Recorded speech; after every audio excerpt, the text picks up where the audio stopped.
Ooh. Yeah, stop it. I shouldn't have made you an ambassador. Wait. You're just now telling me this? Yeah, I know. Holy you hold shit. like some sort of weird admiral rank. It's like a vice admiral or something. So yeah, that's... Oh my God. Don't tell anyone. Get in line.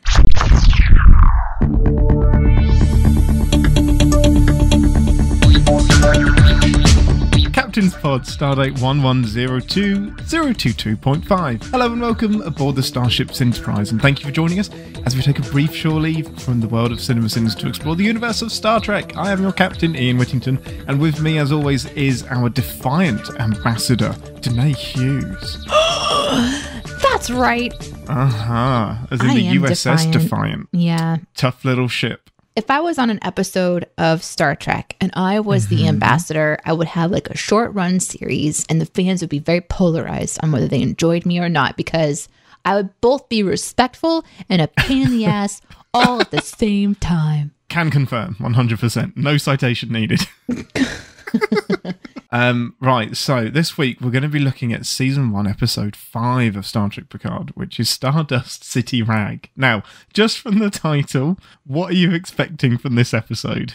And the fact that I've pre-warned you that there's some shenanigans in this one. Okay, Stardust City Rag. Okay, well, I know that...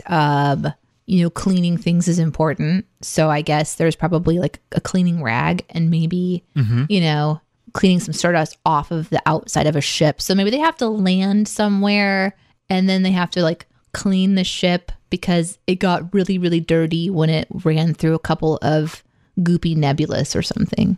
Goopy nebulas, because that's just been plaguing ships across Starfleet forever, and there's no way of avoiding it. You just have to land and scrub the deck. You have to land and you have to use the stardust rags, and that's a really important thing that every ship has, but it's rarely talked about because, who wants to talk about manual labor when there's all these great storylines about alien cultures and things like this? So, the show has spent so much time with exposition and explaining Romulan culture to us. So why not show the ins and outs of what it takes to travel through to clean the ship. Space and time. Yeah.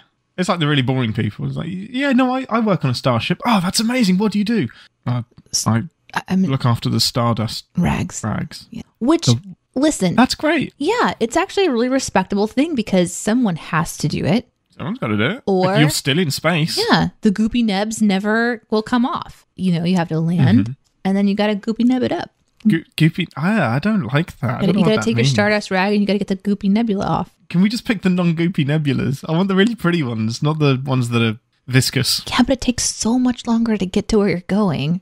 If you just don't go, if you go through the goop neb, then it's fine. But if you go all the way around and it just takes forever. Isn't like going through porridge? Isn't it like really like? Doesn't it slow you down? And then you have to waste a day cleaning the ship. But then you're telling this person whose job it is to maintain the stardust rags that he doesn't have a job anymore, but just because you didn't want to go through the goop neb? Yeah, fuck that guy. Or person. Or tentacle. Whatever. Well, you know what? You're the captain. You tell him. I'm just the ambassador. Well, that prediction is... surprisingly wrong. accurate. I'm just gonna surprisingly inaccurate. I'm not gonna leave us in suspense. That is not what happens. But yeah, I'm looking forward to this. So let's get straight into the episode. And we will see you all for a full debrief in 10 forward. Computer 2 to beam to Stardust City Rag.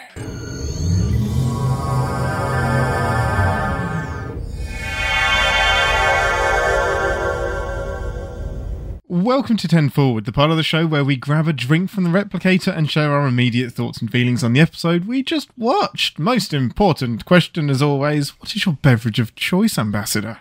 An oat latte. Cold coffee, yo. Nice. I'm sorry. It's okay. It's what I reach for.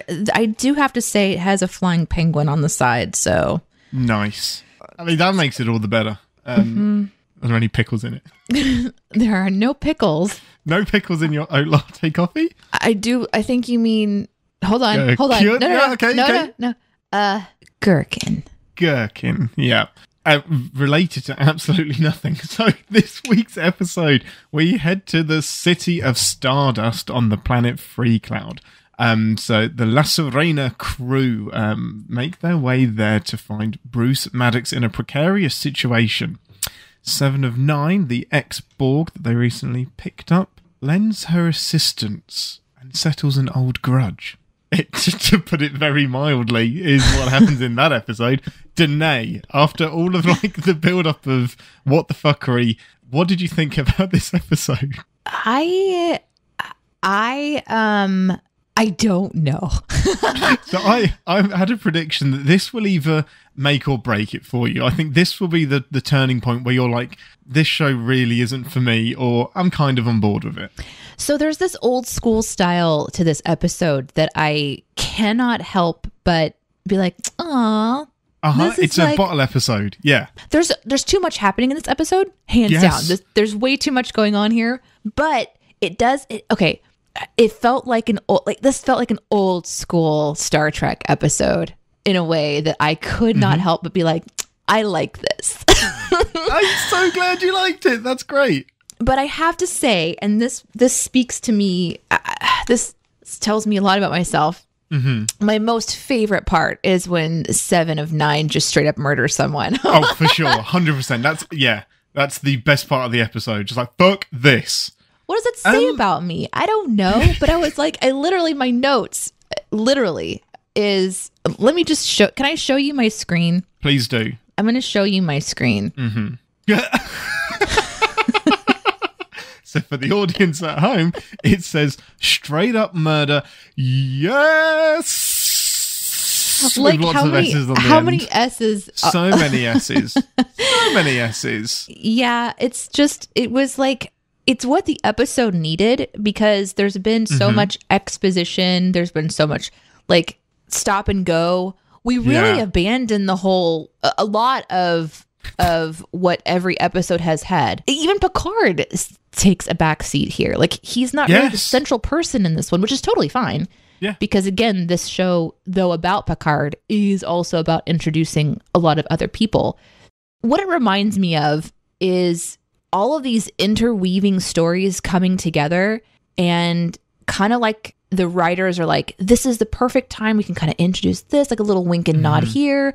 We'll tie this up over here. So they're kind of like weaving it all together. But if you take all fabric and you put it together in one central spot and you start to sew it together, it just looks messy. Weird. And so you kind of come out looking at it going, well, I don't know where to focus on this one. And this could have used a lot of editing, both in costuming and location and like the plot of it. You know, we don't need a heist, but it's also kind of fun too. It's kind of like a fun situation where you're like, okay, they're going to go to this Vegas city on Free Cloud Planet, and we're going to set it up in, you know, a bar that was really confusing in a lot of ways and interesting in others. And we're going to throw some fun costumes on and we're going to have a good time. But it defies logic in so many ways when you start to question it, that this is an episode you have to go along with to enjoy. So this was this was a lot. This was a lot. It's an absolute lot. It's a cornucopia inside of a piñata, inside of a disco ball. Like, nice. It was just so much. It was so much. It's crazy that it manages to be so busy and pack so many new storylines in, whilst not addressing half of the storylines that it's already set up. So you're right. Nothing to do with the Borg, nothing to do with Soji and Daj. We find out a little bit, but we don't see them. Nothing about the conspiracy back on Earth. Nothing about what the secret police people are doing. Even poor Elnor. Like, the only lines he's given are, so I guess I'm not in this episode. So let's jump off with the opening, which is basically giving Seven some backstory. So this is kind of, hey, what's Seven been up to since we last saw her? So we would have literally seen her on Voyager pulling up to Earth. Like, they get home, we have no idea what happens next. So eventually she joins a group called the Fenris Rangers, and they're Robin Hood in space, vigilantes that are protecting the poor and anyone that's been abandoned by the Federation, kind of in the neutral zone around Romulus and that kind of area-ish. Now, how much of Voyager have you watched? Not enough to know what the fuck is happening. So, in the later seasons, they picked up a few more Borg children, and took them from the collective and made them human as much as possible. And Icheb, the guy that's being tortured, was one of them. So we assume that when they got back home, he joined Starfleet, and now Bjayzl, whatever her name is. Dear God. Yeah, what a name. What a name. Why? Bjayzl. And why make her look just enough like Deanna Troi to torture myself? I wasn't going to bring it up. I was going to see if you noticed it. It's Oof. You can't not see it, can you? No, because she's even wearing like the bodysuit. Anyway, carry on. The onesie, but yes. So Icheb, they just kill him off. They straight up kill him off, and they use a different actor as well from who was in the series, which was interesting. There's reasons for that. This was 13 years ago, and she turns up, does a bit of a mercy killing, and that sets up why she's so invested in finding Bjayzl. I just want to talk about how, there's just nothing quite like straight up torture to start off an episode of Star Trek. I don't know how often this happens in Star Trek. Does it happen often? What, removing an eyeball? No, not often. But like we're watching torture. It's like a little bit of exposition, like a little bit of previously on, and then we're just straight into drills and eyeballs. This was very much, we're not on a network anymore. We're not on TV. We're on Amazon. So We've grown up, we can folks. do whatever we want. We can say fuck and we can pull out an eyeball. It's so triggering. Like, torture is triggering regardless, but when you start fucking with people's eyes, that's really messed up. So it felt more extreme than the rest of the show. Very goopy sounding sound effects on top of torture too. We had drill sounds. We had all kinds of stuff going on. Yeah. It certainly gave gravity to what Seven has been through. That's true. But because we're kind of ping pong balled around, or like pinball gamed around in this one so much, you kind of can't sit into one story long enough to realize how serious it is.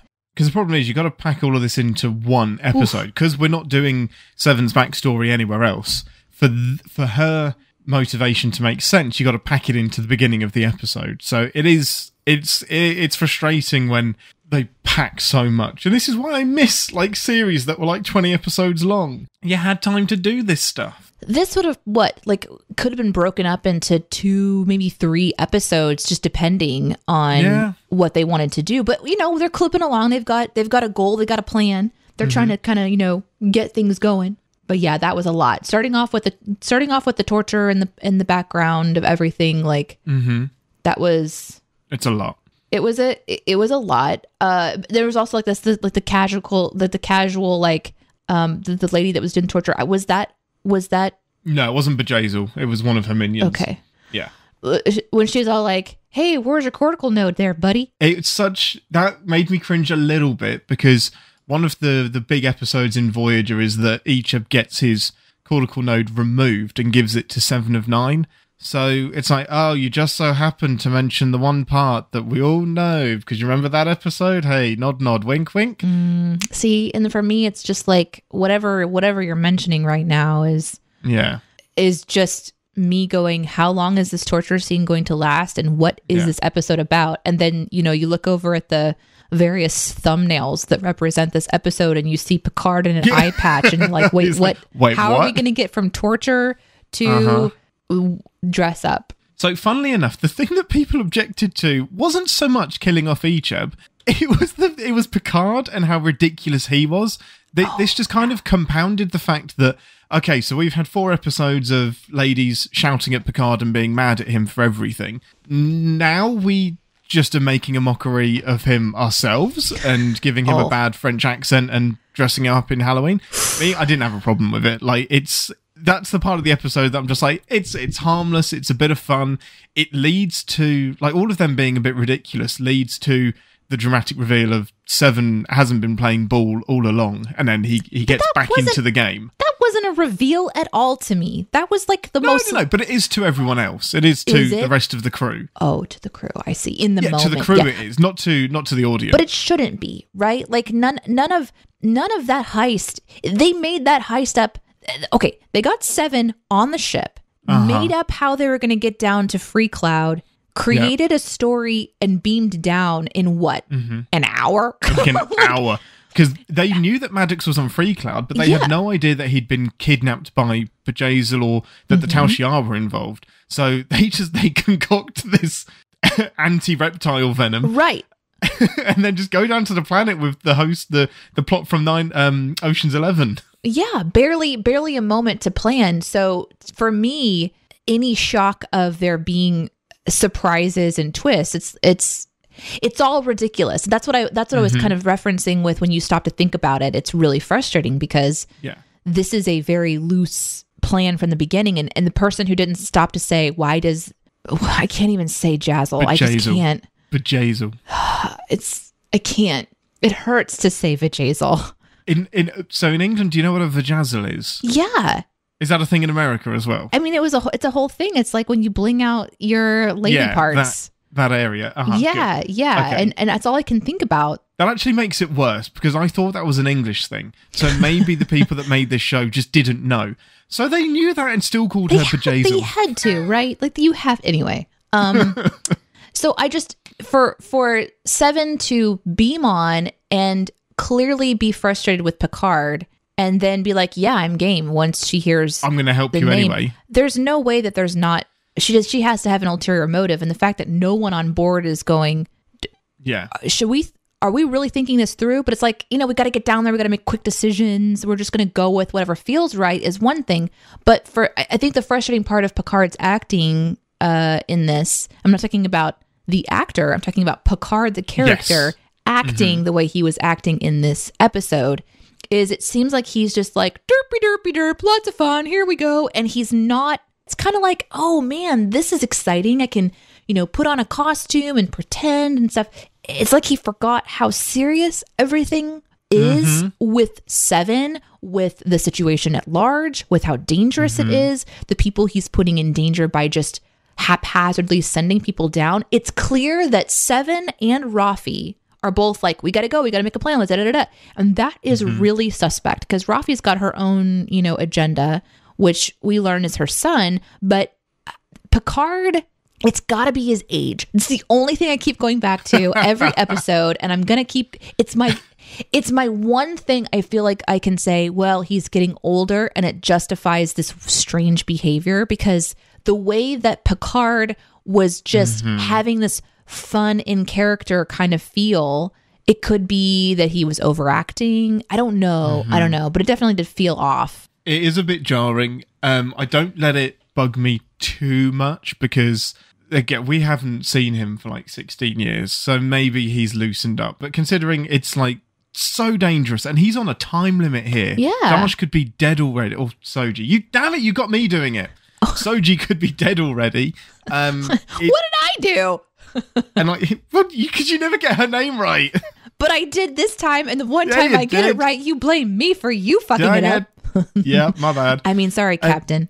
Thank you, Ambassador. Although you actually outrank me, but that's not. Yeah, stop it. I shouldn't have made you an ambassador. Wait. You're just now telling me that. Yeah, I know. Holy you hold shit. like some sort of weird admiral rank. It's like a vice admiral or something. So yeah, that's, oh my god. Don't tell anyone. Get in line.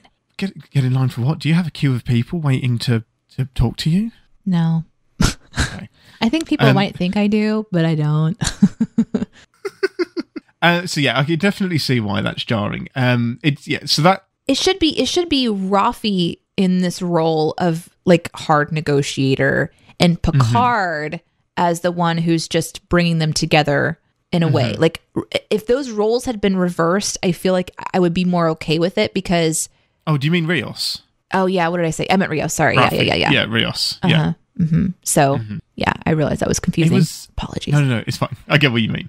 But yeah, that tone then bounces back at the end of the episode to the betrayal. I was going to say a twist, but about 5 seconds or 5 minutes before it happened, Deneé was like, "She's gonna kill him dead." Kill the man. Yeah. Like, Deneé just got it. I didn't see it coming. What? I don't know why. How?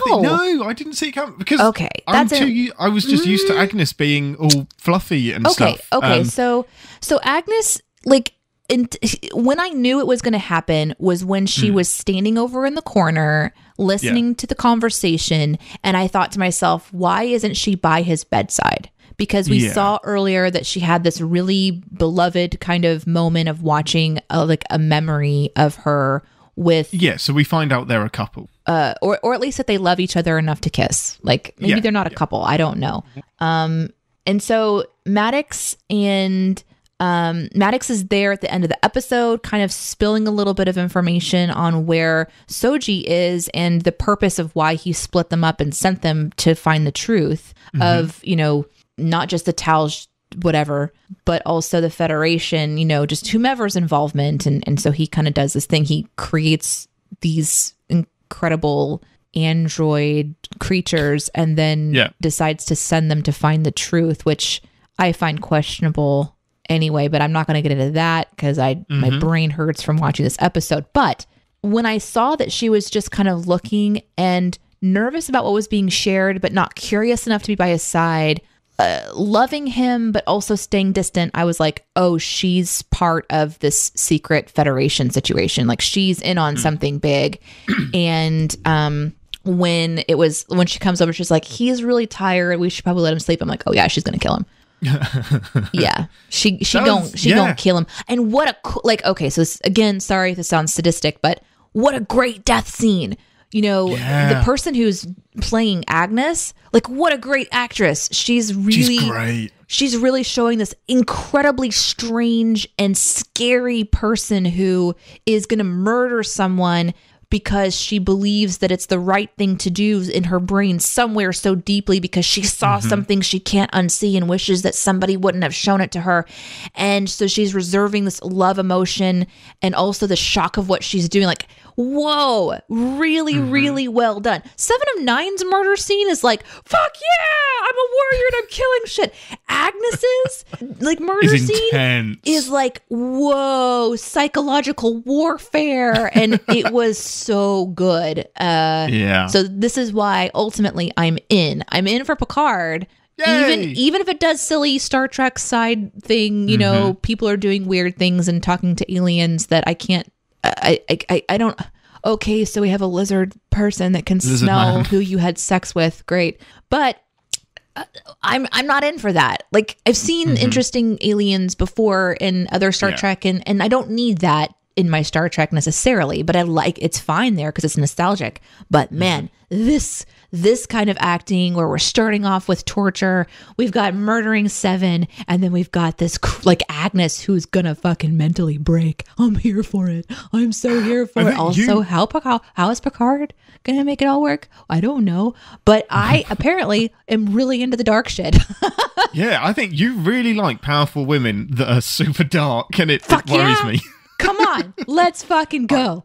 We got Soji. Like, let's activate the crazy android. It's like, this is cool shit. I'm in for it. Let's get them on a ship, kicking all of the butt, and Raffi just drinking in the corner. Like, we don't need any of the men. Let's just get all of the women on the ship and just fuck up the quadrant. Yeah, that moment when 7 like teleport or transports out, and you can like the way that the camera angle just kind of shows the phaser coming up, like she's like and go. I was like, ooh, and everyone like beams out. I loved that. The staff had like an emergency beam out program, so all of the customers are like running away, but the lady at the piano, the guy behind the bar was just like, nope, like pull the emergency fire drill and zip. I'm out. I'm going to talk about that in our ReSINstance's Futile. Okay, cool. We'll put a pin in that. I love Seven's arc in this. I love Agnes's arc. I'm not crazy about Raffi's arc. Like, what that did was cement the fact that she went conspiracy crazy. Like, she's right. There is a conspiracy, but there's not enough evidence for anyone to believe her. And this is just more of what did Raffi give up to pursue this? And it turns out she gave up her family, her son, her husband, and this just consumed her. So it kind of speaks to more why she's why she has like a substance abuse problem and where she is mentally. But it's just this episode was a weird place to stick that, I felt. It really was. The tone of everything else. And I think it's because that story is battling with 7's backstory, which the fans are going to freak out about. And they want that. We want to see 7. We don't want, like, because Raffi is new to us. We don't really need her in this episode. Not here. You could have left her on Free Cloud and come back for her or something and had like come back to this moment maybe. I don't know, but you could have like lifted that scene and put it in next week. So all we know is that Raffi beams down to the planet and then she comes back to the ship really moody. Exactly. Yeah. And then we play that later on. Yeah. Maybe when you bring Gabe back, like do a flashback, something like this, because when you put Raffi against Seven and Agnes, yeah, I'm just not interested. You have to kind of rank them in your mind a little bit and go, which one is the one that I'm going to spend my time coming back to? Mm-hmm. And you know, the story of a person who goes full on into work and ignores family to the point that your son is going to reject you. That's a big, heavy thing to like try to absorb, on top of Seven killing her, what she called son, you know, on top of Agnes killing her person that she loved. Like, it's just, it's too much happening. And so you miss the depth of Raffi's character. Also, Raffi and Agnes are new characters in Picard. And if you're putting Agnes next to Raffi, like, I'm going Agnes every day right now. I'm way more interested in Agnes. Like, she's been so ditzy. And then to just go, like, super dark. And is she in control? Is she not in control? Has she been playing it up? Is she actually really smart and she isn't this ditzy? Because the whole episode is her like, oh, I don't know how to use the transporter. Oh, but she's just like, yeah, I'm going to blood clot you. But if you think about it, so she might not know how to use the transporter, but when she was pacing back and forth, like, you can do this, it wasn't about using the transporter. It was about killing him. And that is really interesting. That is really interesting. It's so good. And I love how we were reminded of that by the EMH turning up at both points. Yes. So it's not anxiety about the transporter, it's anxiety about killing Maddox. That's so good. Really, really well done. Yeah, I love the Agnes stuff. And that's the stuff I think that Picard is obviously doing well and they're thinking about. And that's the kind of, that's why you stick around for a show like this, is even if the stuff about, you know, the silly heist or how it doesn't make any sense or how the lizard should have smelled so much lying and been everywhere. You know, that lizard is useless. Well, I've got a big thing on him in ReSINstance, but he's pointless. Yeah, you put out all that stuff. There's still things happening with how they're building Picard that make me really curious how they're going to, I don't know, drive this towards the end of season 1. And then obviously, you know, me learning again about there being more seasons last episode. There's obviously more that they're building into. So yeah, it's fun. I think this episode gets a lot of stick for being overly ridiculous, but it's one of my favorites for a reason. Like, the moments with Seven are she's everything I want a 7 of 9 with 16 years of history in the real world to be. I can see past Rios and Picard, like you say, doing ridiculous things. It's just a bit of fun. So I think the stuff that we learn about Bruce is that he's built Soji and Daj with Agnes, which we didn't know that. So Agnes has been fibbing about that. So she was there for their creation. Up until this point, she's been saying, oh yeah, in theory you could do it, and maybe that's what Bruce was doing. But she also didn't see Daj either. So whatever her play and part was in this was maybe information. He said it was central too. So whatever he did, she didn't actually see the end result of. So maybe there is enough of confusion, you know, in some of her conversations earlier on with Picard, where she was kind of saying, no, that's not possible. But obviously she knows more than she let on with Picard from the beginning. Yeah. However, if we believe what she says to Maddox, is that she never actually got to meet them. Yeah, never got to meet them. But I think she knew that he was further along than she told Picard. It wasn't just theories. It was, no, I was kind of there working on it with him. Right. And we get told about the embedded mum AI as well. So that the mum that we see Soji we did? Talking to, it's one line. So What? I missed it. Okay, what did I miss? The one line that Maddox said is, that's exactly why I put the embedded mum AI there, to activate her when things went wrong. So that AI of her mother is there as like a safeguard. So if she gets attacked, it then switches it turns her on and makes her go crazy. So when she checks in to talk to her mother, it puts her to sleep to protect her. I'm both interested and confused because I kind of saw that happen.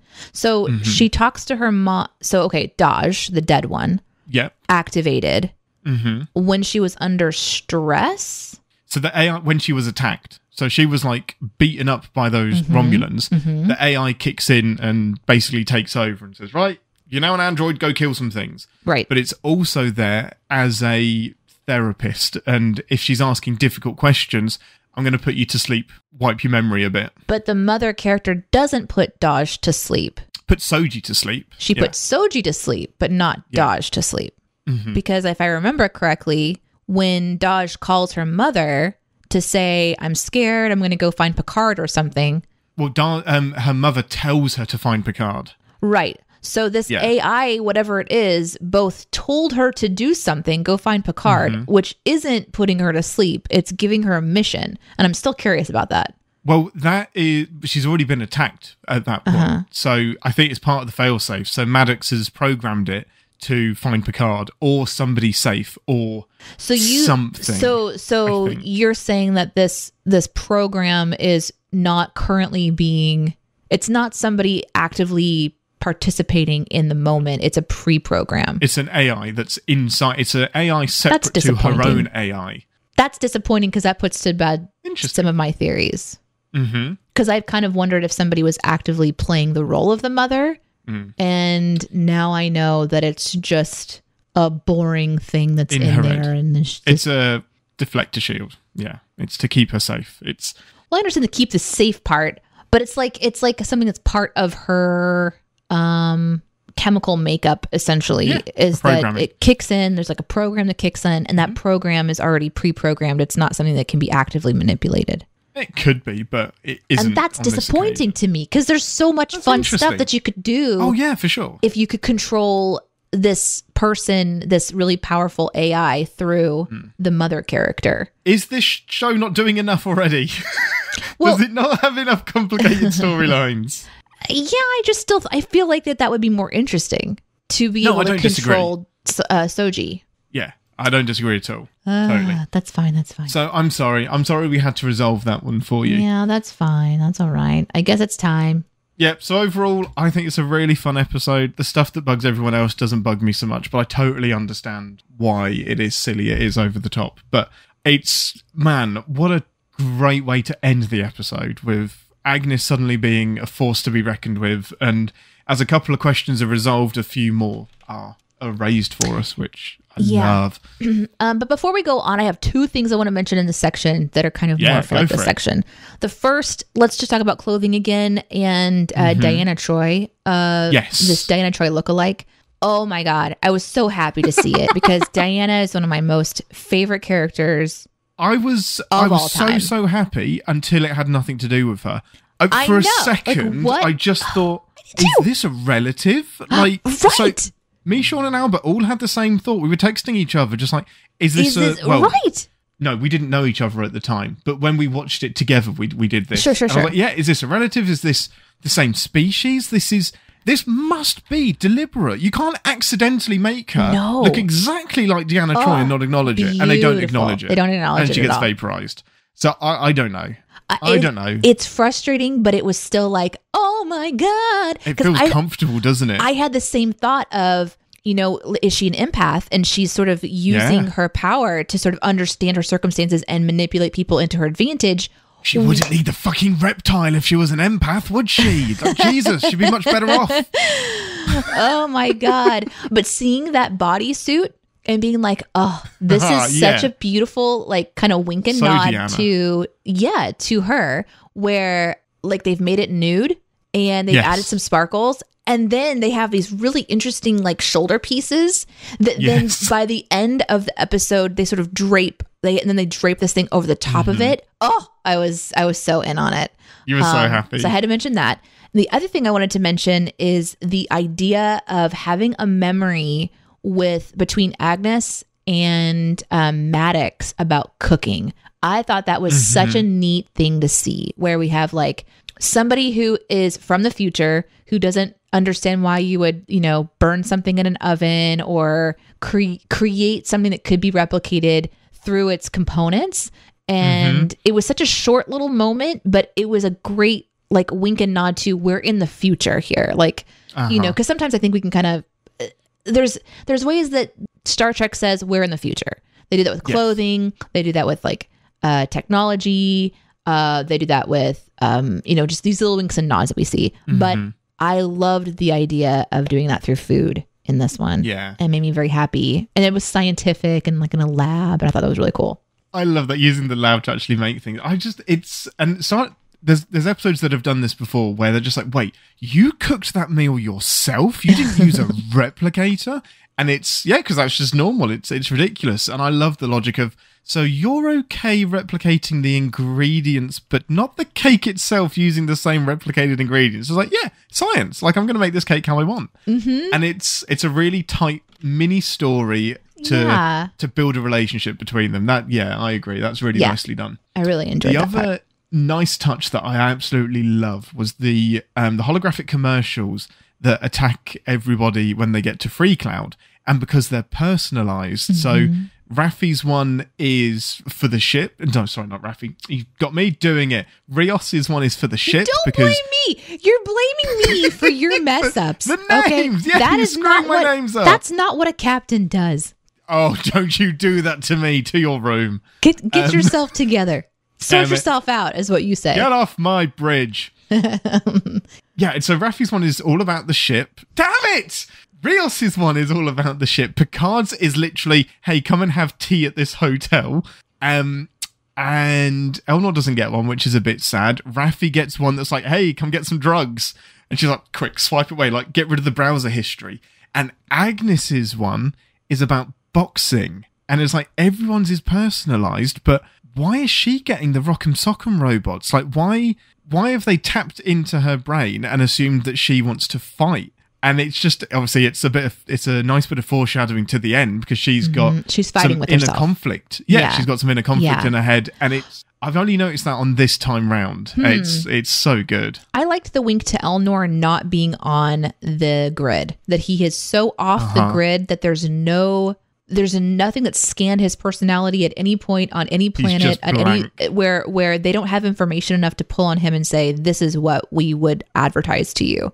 Yeah, he has no browser history. He doesn't have Facebook. He doesn't have Twitter. Nothing. It's just, this guy likes swords. But they don't even have that. Like, if anything, they would skin him and be like, tweezers for your eyebrows. Like, who knows? Yeah, exactly. Like, do you want to polish your ears? But I thought that was a really, really nice touch. Lovely. Okay, well, with that, it's time to head to engineering for what I think is going to be a fairly chunky ReSInstance's Futile. Battle stations, everybody! Warning. Warp core collapse in 10 seconds. This is the part of the show where we re-engage our sin brains, remind ourselves that no TV show is without sin, even our beloved Star Trek. Do you want to go first? Oh, there's a lot on this one that I think we can, that we can talk about. And we have covered a little bit of it already. Yeah, so I'll do my best not to, be too repetitive. But I'll go with my first one, and that is the annoying new vocabulary that we have to continue to remember. I'm just going to say it once again. Okay. And here's what it is. We hear the 7 domes and conclave of 8. And then there's 7 of 9 in this episode. And I'm just like, that's just too much. Too many numbers. There's too many things. And Rios keeps getting her name wrong. It's like 7-11 or like, what? I continue to just shrug my shoulders, and I'm going to do what every good person does, and I'm just going to learn when you tell me. When you give me the exposition for it is when I'll pay attention. That's fair. There's nothing. There is the conclave of 8 has been mentioned in the series already, and the number 8 has, but not enough to make you go, oh, it's just been slipped in there. So everything else you can just ignore. Star Trek does technobabble. They do, and I kind of don't mind it, but at some point too, I just want to be like, oh, I remember the conclave of 8 was mentioned here, or I know what that means. I want it to mean something. in a way. But there's so much happening that it doesn't mean anything. And instead, I'm just like, oh, another number thing. Cool. And the fact that it was spooned into Raffi's emotional thing with her son, it's like, this can't just be about the emotion and the abandonment. He is little Mr. Exposition. Like, he gives us so much exposition into her history. This isn't an argument about them at all. It's to tell the audience why she's so obsessed, which stuck out for me a bit. So yeah, I don't disagree with you there at all. I've got a really small nitpicky one, but why would the medical bed be facing the fucking wall? Why isn't it facing outwards? Like, he's just staring at this white wall, Maddox in the bed, and then the entire room is behind him. And I'm like, who the fuck designed that? I'll jump off of the medical one and say too that, you know, she murders Dr. Maddox, and if that's not on medical record somewhere, it's such a sin to think that this is not being recorded somewhere. We're on a ship that has to have cameras. There has to be like of course, 100%. Computer replay, blah blah blah. Like that, we're in that phase, and for the medical officer to appear, witness something happening, and then be told to disappear. These are things that have to be logged. And so it's huge. If this show continues and Agnes gets to be incognito in her situation, I will be really surprised if they don't reveal that she is at fault. That would be a very frustrating thing, unless they're wiping logs, which we've talked about. So we'll see. That's the classic thing, but we'll see on that. But it's like, why immediately did the EMH not alert the captain? Like, there should be alarms going off, especially if you don't have, like, the EMH is meant to be a backup program, but if you don't have a standing doctor, then there should be like extra things in place that make sure the EMH goes straight to the captain if somebody is fucking dying in front of you. So that's the biggest sin of the episode for me, is how easily dismissed the EMH was. So yeah, my next big one was around 7. So I get her motivation to help once Bjayzl's involvement has been revealed, but she agrees to help before she knows that. All Picard says is, there's somebody that's a lost cause and she'll die if I don't help. Fire me up another bourbon, Captain. I'm in for the long haul. I wrote that down too. I wrote that down too. The Bjayzl thing doesn't matter because she's already in. She's already invested. So why not introduce that first? It was a frustrating way round to do it. No, you're not wrong at all. I wrote it down too. And also, why did she come to his aid in the first place? They really don't answer that question. I don't know that they will. But it was one of my sins was, okay, so we still haven't answered the question as to why did her ship show up last episode to aid them in the first place? What is her motivation here? There's no, is it because he's Borg and she's intrinsically curious about his humanity? Because she does have that kind of brief second before going, away. I love that moment so much. It seemed very, very powerful for many, many reasons. And again, like you told me, this is the first time that these two characters are sharing screen. So of course they need to have like a Borg moment. Is that the only reason that she would be, curious about it? It seems like she has a lot at stake because we learn that she is this ranger. And so my predictions about why she would have been out here last time, here we're learning why she's here in the area. And if she is this vigilante doing, great work, she's risking that by losing her ship. She's risking that by showing up for Picard. So what is she weighing that against? Is it just plot driving her? Yeah, it's so fluffy. It isn't explained properly. It's just, we want 7 of 9 in the show and we want our toys to be together and this is how we're going to do it. The big frustrating thing for me is, fine, just let that happen. But you've got a great motivation right there. You just put it in the wrong part of the episode. There was a different way to put this together if they would have just paced it differently. Like, for example, if they find out that the Bedazzler, whatever, lady has... Discount Deanna Troy. Yeah. Discount Troy. Discount D. If she has Borg, for example... and so our beloved crew is looking for ways to get down there and help or something, and then she shows up to be a part of the rescue mission. Like, there's other ways to kind of like, I don't know, do something with the people that you're putting in front of us. But anyway. Yeah, definitely frustrating. I think that's your next point, Ambassador. So when they're in this bar hangout, we see two people beam into the bar. And I just get frustrated with thinking that we live in the future where you can beam into the middle of a fucking bar. You should beam to some place that is dedicated for beaming. We've talked about this before. I'm sure we'll talk about it again, but beaming in is very dangerous. There could be people that walk through. What if a chair falls over at that last second? Do you mean Seven's beaming in? No, just there's when we're looking at the bar in the background when the captain is like beamed down, not Captain Picard, but when Captain Rios is down there. Yeah. In the background, there's two people that suddenly beam into the bar and like go to hang out. Like, sorry, I missed that entirely. So I know that. So computers won't. It's all Star Trek technology, but if something falls over in that last second, you're fucked. So transporters are surrounded by a force field, so it would bounce off. So that can't happen. But I don't like it. There should be a dedicated beam in place. There shouldn't really just should be. People can pop up wherever, because that's terrifying. So yeah, completely agree with you there. Maybe there's just dangerous places, like where it's like, this bar is cool because they let you beam in. And that's like what makes it cool is that you can beam into the direct part of the bar. And maybe like the cool people, like the dangerous people want to go to that bar. And the Deneé person is going to be like, no, I'm going to go to the safe bar where I can safely beam into the dedicated area. I'm just saying it made me uncomfortable. But I get it. People should not just fucking pop up in the middle of nowhere unannounced. No, I'll let you have that one. Yeah. Oh, thank you. My note for this was, I guess we'll pick up Elnor and then fuck you, kid. Like, you dedicate an episode to getting him and then do nothing with him at all. It was...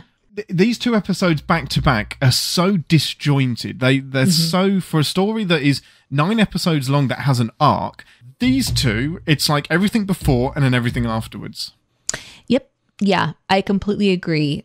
I think for Elnor, who just got picked up to turn into a battle guy, to then go into a battle episode where he is not utilized is not battling. Yeah, really confusing. Yeah, because Rios is the one that comes out of nowhere and shoots the reptile. Wouldn't it have been cool that as soon as like the reptile guy like pops out that gun, Elnor just swing, chops his arm off and decapitates him? That's why you've got Elnor there. Then Seven of Nine does the neck thing. She's like, holy shit, you rule. Yeah, come with me. Best. We're going to switch gears here. And this becomes a show about Picard having to go along with Seven as she just murders people through the galaxy. And I'm here for that here show. For it. So everyone is shouting for a Fenris Ranger spin-off. Hell yeah. Fuck Hell yeah. Absolutely. Let's get it. I want that show so much. I'll bounce off of that because one of my other sins in that moment is that the captain, whatever his name is, Rios, shoots the lizard guy and nobody panics. But then later on, when Seven shows up and shoots a couple people, everyone runs. What's the difference between the two? There's really shouldn't be a difference between the two. No, you're completely right. Convenient transporter beam out gadget is very convenient. The little like gadget that's given to Seven is like, yeah, press this button and we'll be able to tunnel through anything and beam you out. I'm like, fuck me. That's huge. Like, that's why is big. It so small? Why can you lose it so easily? And this technology is groundbreaking. This is huge. Like, Star Trek is so hilarious for creating like a cloaking device, and then we have this new scanner that can scan through it. I was like, wait, what? No, that's huge. That means the Romulans are useless. So just another bit of techno convenience for the plot that I sometimes wish we would just not do that. I really did get confused. Is that like the little device that she takes off of the console before she beams down? What was that little device? Yeah, the little hexagonal thing that will allow her to beam in and out. Yeah, that's the one. Yeah. Okay. The one that Raffi hands to her. Yeah. Okay. Anything else? There's a few things that I have. Yeah. One of them is, so the idea here is that Bjayzl has had Maddox this whole time, right? Yeah, for like a few weeks, 3 weeks. 3 weeks, actually. Okay. Yeah. But the way that these episodes are created is that they shot it all in one day. And it had that shot it all in one day vibe to it, where they poison him and then he comes back on the floor. And I don't know, it just, the way that it set things up, I think I would potentially try to sin a little bit of the fact that the idea is that they poisoned him or whatever weeks ago. And now they're showing up to get him. And he looks a little bit beat up, but pretty much it's hugely. The guy from like 12 minutes ago in the episode. So it almost feels like, and I'm going to tell you something that's going to not color your vision, but it will make things make sense a little bit more. Okay. Rumor has it, and I'm sure this is in an interview, they hadn't written the end of the season when they started filming. Oh, gee, you think? They hadn't written, it wasn't all done. So you've got to think that they would have interspersed Maddox earlier, 7 of 9 earlier. There would have been some building scenes in previous episodes instead of all of this, well, what do we do now? It has a little bit of the, well, what do we do now vibe to it, while also showing signs that it's really being intellectual about some of the, like, the really deeper stuff. Like, some of the arcs they absolutely had ready, but some of the little bits they did not. Imagine that. Yeah. This episode is that. This episode is okay, we got this actress on board. Sweet. We're going to shoot on Tuesday. Let's do... Oh, you know what, guys? We don't have costuming set up. Hey, no problem. Props from the Halloween party that we had at my friend's house. You know, so that this looks great. Someone dressed as the Statue of Liberty. We'll use that for Bjayzl. It's great. The other thing that frustrated me too about this episode was that the idea that we start off with that strong torture, and then whenever 7 of 9 is just suddenly exposition dumping in the middle of a really high traffic bar, like Picard leans in and he's like, please tell us about why you're doing what you're doing. Yeah. Why would 7 give a fuck? She'd be like, no, I'm not. You guys beam out of here and I'm going to kill this bitch. And that's what she would do. And she does do that. And that makes, I'm like, okay, this makes sense. Eventually she does it, yeah. But first she gets to do her exposition dump. And while she gives her exposition dump, we replay the torture scene. I promise we didn't need to see again to validate her moment. No, we didn't. So we're going to see that eye stalk.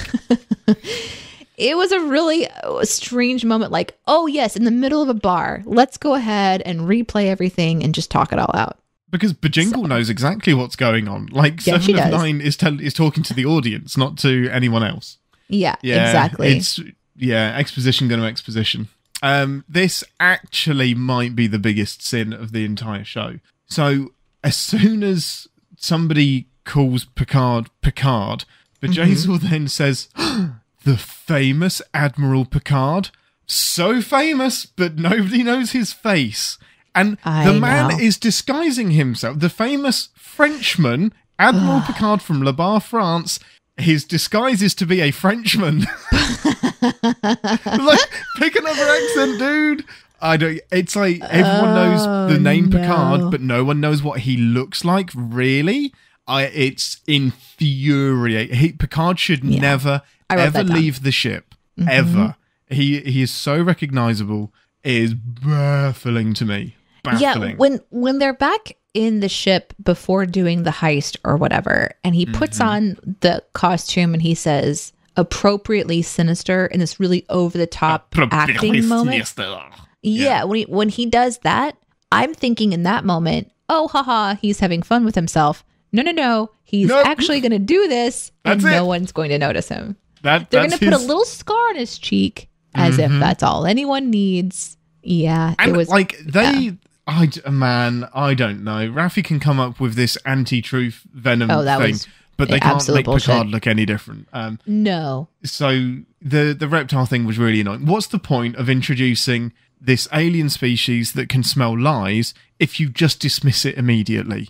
Like, it's undone. And if you can do it that easily, why does he still have a job? Like, that entire thing goes to shit because this extremely intimidating reptile that everyone has said, no, stay away from him. Don't go near him. He's just nothing, though. He amounts to nothing. So lots of setup and then a frustrating delivery on that one. Yeah.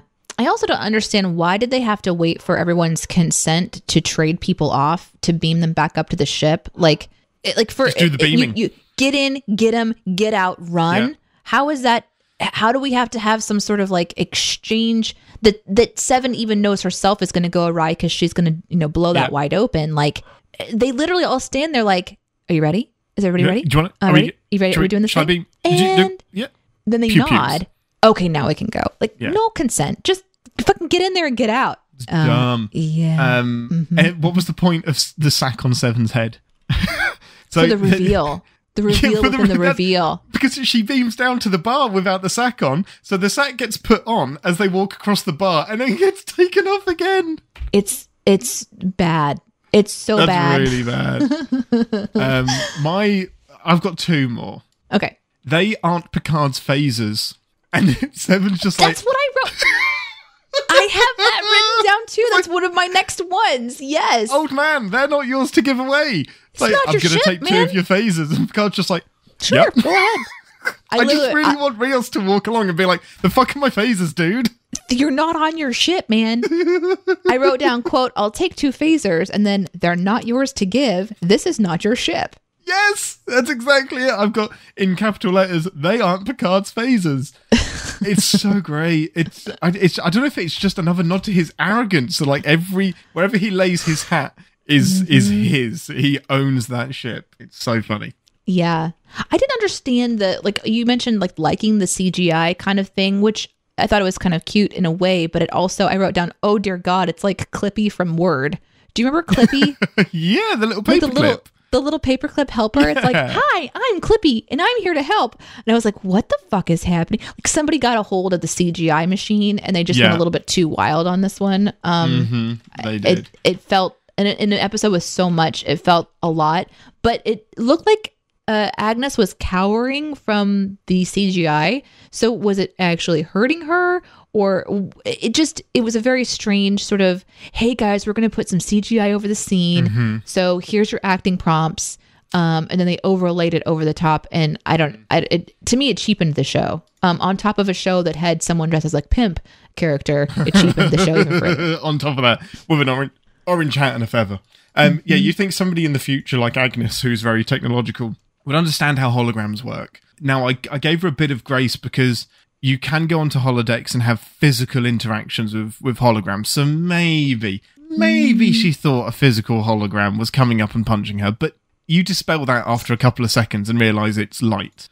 Yeah. I guess there's a world where, you don't have to give consent to CGI to make you feel things. Sure. Yeah. But that seems like a stretch. Yeah, agreed. I just have the one more.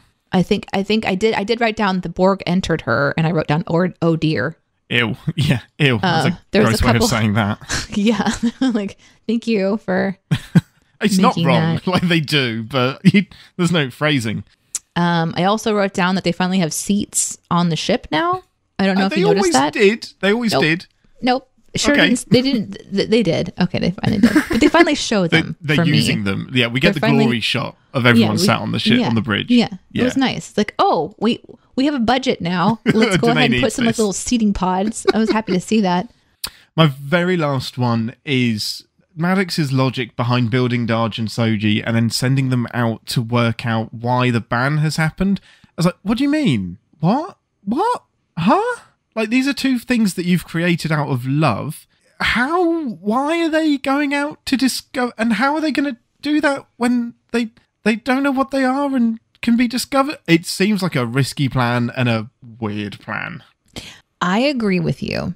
It's disappointing in an episode where there's so much going on. There are some key things that we're being told about the reason we started watching Picard. Like, go back to episode 1. Episode 2, we're told about Data having these girls. These are his children, essentially. And Picard was having these really interesting dreams. And then he went and he found the art. And so Data predicted his own children somehow. Like, this is why we got hooked into Picard. And buried in this episode is a little bit more about why they're out in the world.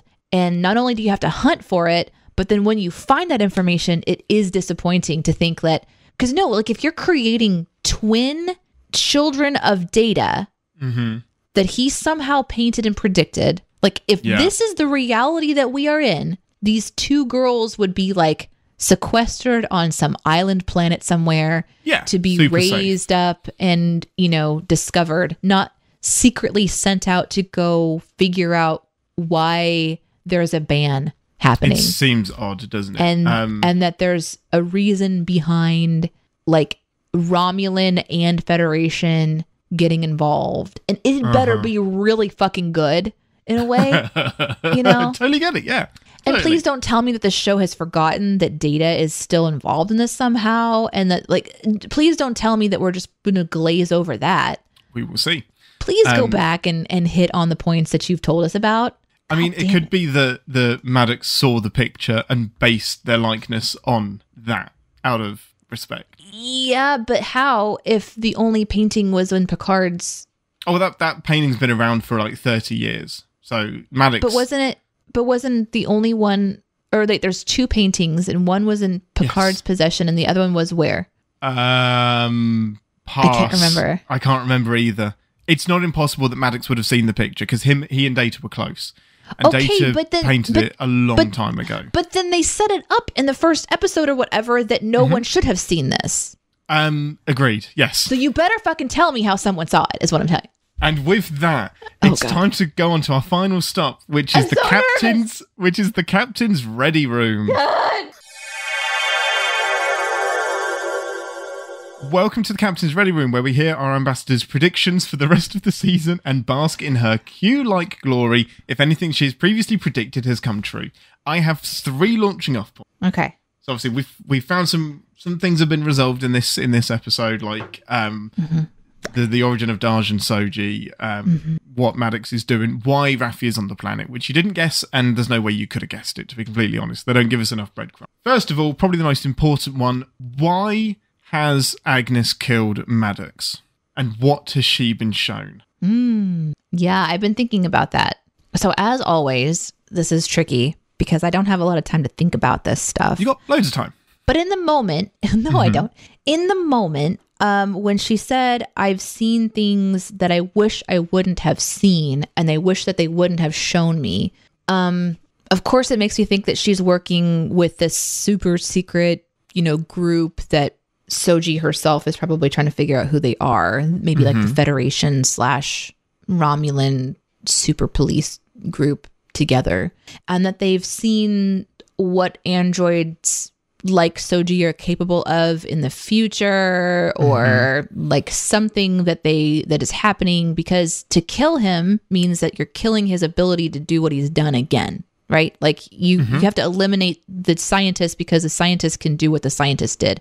However, Agnes is also really central to that. So when he says that to her and he says, you were really central, I think she's probably thinking like, yeah, I could be killed off too for what I know also. Totally. Like there's like a fear in her eyes in a way. Well, almost like I almost saw her taking it as, thank you for acknowledging that I was a part of this incredible thing, but also we did something we shouldn't have done. And that's why I have to kill you. So I don't know exactly what she saw, but I'm guessing it's some level of this group saying, if the AI exists, then this is what they do to us, whoever us is, in the future, and so we have to end it. And so she's saying, I wish I wouldn't know this because now I have to kill you so that this doesn't happen again or doesn't happen at all. I don't know if we're dealing with time travel or not, because they said, like, you're the destroyer. I've seen what you can do. And so it's like, okay, so did something happen in the past that she saw? How does that work? Blah, blah, blah. I don't know. I don't know. But those are my thoughts on it, at least. Noted. They're a little vague. They are. No, they're good. They're noted in the prediction log. Good. So Agnes has been shown a possible future where AIs will do some serious damage and do something shady. And shady Maddox being the head of AI and building androids, has to be killed so that he can't do it again. Cool. Interesting. What's next for Raffi? I think Raffi joins the crew in a more dedicated capacity. I think she's going to be able to kind of quote unquote put to bed the idea that she has a chance at a relationship with her son and move on. And I think she's probably going to find healing with Picard. Maybe she realizes that she played her own part in the destruction of her life, because when we first meet her, she's blaming Picard for that destruction. Maybe she takes on more of an ability to kind of go, yeah, I did this myself. Also. And then I think that her son comes back and plays a role when the truth comes out that there is, like, her theories are true. How shit do you feel, son?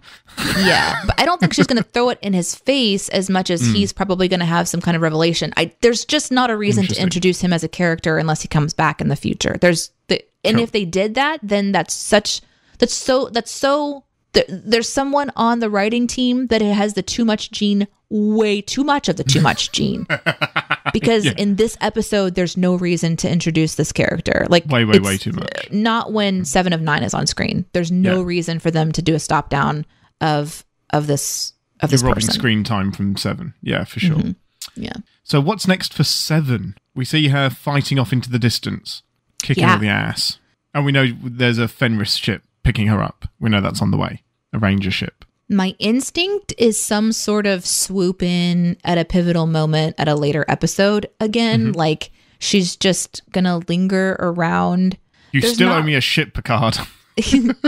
There's not really a reason for her to be involved regularly at this point. And I don't think she knows enough of Picard's true mission to be invested.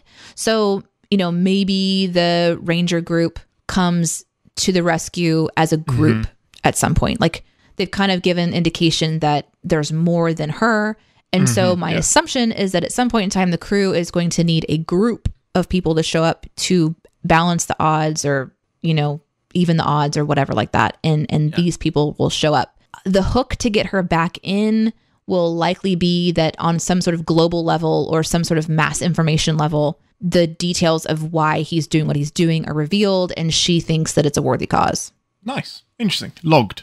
In the prediction log it goes, and away into the holodeck? I don't know. Whatever Picard's fantasy lockbox was that's like huge on the inside for no reason. Well, also in that log, there has to be noted, and I know it's noted in the main episode, that I did predict Agnes's murder. Yeah, a minute before it happened, or probably earlier. I don't know, you told us when you predicted it. But either way, I was like, oh, god damn it. I was really looking forward to that reveal. Like, especially last week when you were like, oh, she's so fun, and like, space is big and boring, and she's so endearing. And I'm like, you fucking wait. You gotta fuck some shit up. I'm really curious what's going to happen with her. I don't want this to be true, but I think they're going to allow this character to get away with it. Interesting. Okay, completely. I think that they're going to continue on with the idea that the audience knows that there's a secret person on the ship that's doing secret things and has a double, like an ulterior motive, and then maybe give her some kind of a redemption arc somehow too, because they spent a lot of time building up this part of her character of being a sweet sidekick. So for them to bench her as you're now arrested for murder, I can't see them doing that because they've invested too much screen time into her. So I think they're going to let her get away with it. And that's frustrating for me. We'll see. But because of her character build, I'm wondering if it, like I said, I think they're going to allow her to have a little redemption at some point and, either sacrifice herself or, but I think they're going to let her see Soji to see the culmination of her own work. And I think they're going to maybe let Soji be human enough that she realizes that there is a reason to believe that AI like this should exist somehow. Maybe combining that with Borg and seeing that, machines and humans can coexist somehow. Like maybe she gets to see that before she dies, but allowing a person to murder a main character, not having some sort of a bow at the end of either this season or future seasons, I just don't see that happening. So interesting. Yeah, those are some more thoughts I have on that. I like it. I love your predictions. Oh, thanks. We've run a bit long, so there's probably not time for a 6 degrees of trickeration, but we'll save that. We'll save it for next week. We'll have a good one next week. So yeah, you can't predict that we're going to have a good one next week. A good one? What did I say? We're going to have good one. 6 degrees of trickeration. No, it's going to be a good one. Yeah, it will be. We hope. So thanks for listening, everyone. It's au revoir from me and... What is it from Deneé? So we're going French? Hey, you do whatever you want. No, what was yours? I want to do it with yours. I did an over-the-top French accent. Oh, we're doing accents? Okay. Well, no, au revoir is also a French word. I just did it very, very French as well. It's my favourite part of the show. I think we'll do elle vous ment from me. Oh, which means? She is lying to you. Oh, that's amazing. Okay, so it's au revoir from me and au revoir from Deneé. Elle vous ment. We will see you next week for episode 5, The Impossible Box. And as always, live long and Podsper. Thanks for listening. Want to connect with the show? Our hailing frequencies are always open through captainspod@cinemasins.com. Like, comment, and subscribe on your podcast player of choice, and be sure to visit cinemasins.com. Good morning. Did you get a tweet? Because you may or may not have been coming up on the morning chat. Why did I come up on the morning chat? Oh, because chat wanted to talk about you, and so we ended up talking about you a little bit. Okay. And then chat wanted me to do something that was a little distracting from knowing that I needed to come to do the podcast. And so they're like, Ian can wait. He's used to working with you. He knows how distracted you can be. Just want to say, Deneé is saying nothing but wonderful things about... You're saying horrible things about me on Twitch. I wasn't saying horrible things about you. Why are you saying horrible things about me? I wasn't saying horrible things about you. Well, somebody says that you wasn't, which means that you were. But I wasn't saying horrible things about you. What were you saying? Wonderful things about you. No, I want specifics. Well, you'll have to. Damn it, Ambassador. Maybe. You're out of line. Also, we set a sliding scale for starting as just in case I needed to stop the show and then go to the bathroom. I don't remember that at all. Oh, okay. This is why we put the bathroom on the bridge. You don't need to worry about these shenanigans. Mm-hmm. And it's just part of the space suit. Yeah, it's all built in. That's why they always wear onesies. Just built in. They all have catheters. Space catheters. Wow. Somebody asked the question, what did Ian think of Brahms? Oh, cool. So yeah. It was... It came up in Discord as well. Yes, it was. And he skirted answering. So the question was, do you think he actually hates Brahms? Oh, no, I didn't skirt it. And I said, if he didn't answer the question directly, he probably doesn't like Brahms, which is not good because then we can't be friends. I love Brahms. Yeah, I loved it. I'm worried about our friendship. We didn't get much from it. No, was it just breakfast? Or was it lunch? I got a coffee and a wrap of like a breakfast wrap, I think. Okay, that sounds right. Yeah. That sounds right. Yeah. It was tasty. It was great. I loved it. Really, really loved it. So I apologise if I seemed skirty about Brahms. I loved it, and I like there was confusion. I like their music as well. It's very, very soothing. Mm-hmm. That also came up in the chat. What? Someone was responding to as if it was the music. It was pretty funny. Yeah. Mm-hmm. Why doesn't Ian like Brahms? What a dick. What a jerk. Potpourri is the most pointless thing in the world. Like, I can't smell it. It's in the room and it hasn't made a difference to the room. Then I think your potpourri is wrong. How can it be wrong? It's potpourri. I don't know, but you're supposed to be able to smell it for sure. Well, I mean, it did only cost like £4. So maybe it's just cheap potpourri. It's cheap potpourri. It's cheapery. Yeah, cheapery. Yeah, porpourri. Oh! Yes! Oh! That's it! Oh, That's no! it! You got it! Yeah, this one is a silk red thread. Ooh. And it's really, really long, and it has my favorite one of my favorite pendants on it. And the interesting thing about this necklace is, like, it has all these knots in it. I did not put any of these knots in here purposefully. I've just worn it so much that it flips around on itself and it keeps tying. And so that's awesome. One day it's unique. I can't take it off. One day it's just going to be like so tight, like I'm not going to be able to take it off. It's just part of you. Is that a varicose vein? No. That's a necklace that's now part of my neck. It's just embedded into my skin. There's a song in there somewhere. Oh, is there? Yeah, I think so. More like a nightmare beginning to a D&D campaign. Yeah. Became bonded to this necklace. I was like, well, what powers did you get? Slight inability to breathe. Yeah. Okay, I'm nervous about today's episode. Why? Well, because last week you said that you're like, oh, the one coming up is like the big one, and people know about it or whatever. And so I'm nervous. I reminded Albert and Sean, my Star Trek buddies, that this was the next episode, and they both just went, ha, ha, ha, ha. I'm nervous. Like, what does that mean? I don't know. I don't understand what that means. You just gotta watch it. You just gotta watch it. It's God. This polarized people. This was the definition of this isn't Star Trek, and I'm just like, let it grow. Let it be. Let it be what it's gonna be. Let it grow. Let it grow. Can't hold it back anymore. Can we talk about how blurry your camera is and how distracting it is? Has it gone blurry? But I don't actually have to see you to enjoy the show. That's great. Oh, it's really blurry. Oh, I'm sorry. Thank you for letting me know. I didn't know if you wanted to be blurry. Like, is it a mysterious thing? Like, where you're just like the blurry man on screen? I am mysterious. At a certain angle, this looks like I've got some like twirly mustache going on, like a villain. Okay, but now you're actually twirling it and making it twirl like a villain. So when you said from certain angles, it looks like I have it, but now you're actually making it happen. I don't understand. But that bit there, a certain angle makes it look like. So why don't you just go get a razor and shave it? Well, I will. I've been busy. If I'd have known I had an extra 10 minutes this morning, I would have done it. Oh! Here, I'll just leave and you can go do it, and I'll see you in 10 minutes. No, we're doing the show. I will still be sat here with the same quasi-evil from a certain angular beard. And a really frustrated expression that I left and waited 10 minutes to come back to this meeting when I've also just, how do you say it? Sat here. Yes. Mm-hmm.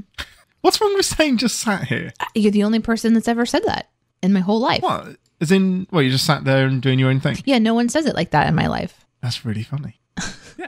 Look at you just sat there being all Look at that. judgy. You just sat there. Well, you are. I know, but usually people are like, you're sitting there, or they just say it differently. Look at you sitting there all judgy. You're judgy. Yeah, you're a butt. Okay. No, you're a butt. Man, fuck that Beat Star. God. Fuck it, why? Because I'm not good at it, okay? Ugh. I woke up yesterday and I did a Beat Star song without sound and did better than I usually do. So that's interesting. Maybe you're preempting the beats. No, it's a lot. I don't want to talk about it. Okay, that's fine. Sometimes I do better when I can hear it. Sometimes I don't. I don't know.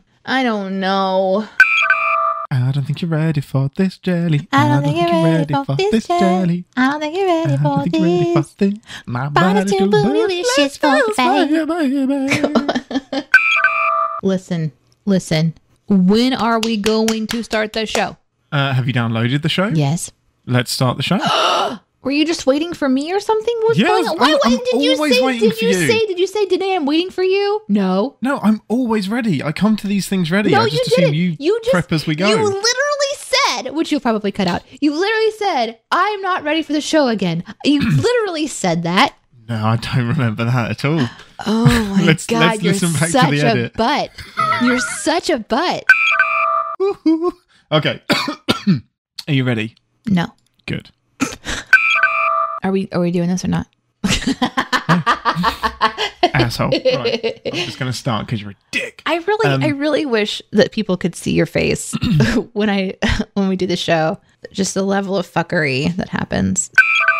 The only thing we haven't done is create a Star Trek episode, but we'll organic that in. We just did with the whole Nebula thing. Oh, I guess that's our episode then. That's our episode then. That's our episode then. That's our episode then. That's our episode then. That's our episode then.